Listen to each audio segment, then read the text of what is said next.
L'homme ne vivra pas de pain seulement, mais de toute parole qui sort de la bouche de Dieu. Voici votre moment de méditation quotidienne.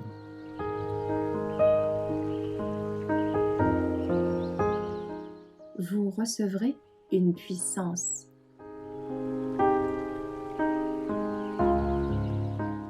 Un besoin vital, le 1er octobre. Purifie-moi avec l'hysope, et je serai pur. Lave-moi, et je serai plus blanc que la neige. Psaume 51, verset 9. Nous avons le plus grand besoin de réveiller en nous le désir de ressembler au Christ. Cela devrait être notre premier but dans la vie. Nous devrions faire des efforts sincères pour obtenir la bénédiction du Seigneur. Non parce que Dieu n'est pas prêt à nous l'accorder, mais parce que nous ne sommes pas prêts à la recevoir.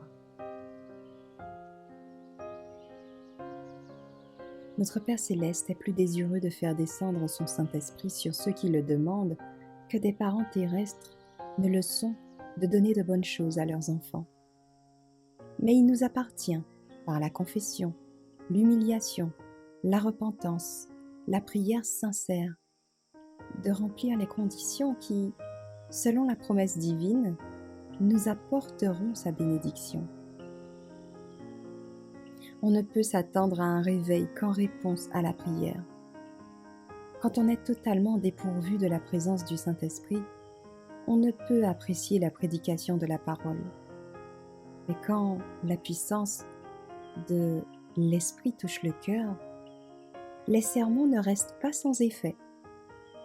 Guidés par les enseignements de la parole de Dieu, sous l'influence de l'Esprit et dans une sainte direction, ceux qui assisteront à nos réunions feront de précieuses expériences et, de retour chez eux, seront pour leur entourage de saints modèles. Nos anciens savaient ce que signifiait lutter avec Dieu par la prière et recevoir l'effusion de son esprit. Mais ceux-ci sont en train de quitter la vie active et qui va les remplacer? Qu'en est-il de la génération montante? Est-elle véritablement convertie à Dieu? Sommes-nous conscients du travail qui a lieu dans le sanctuaire céleste? Ou attendons-nous que quelque puissance irrésistible s'empare de l'Église avant que nous vivions un réveil?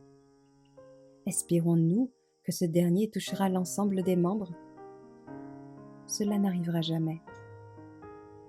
Un certain nombre de membres ne sont pas réellement convertis et ne s'uniront pas pour prier avec ferveur et décision. C'est individuellement qu'il faut agir.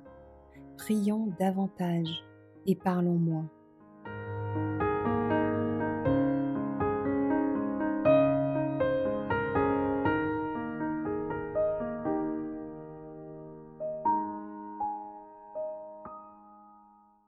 Merci d'avoir écouté cette présentation.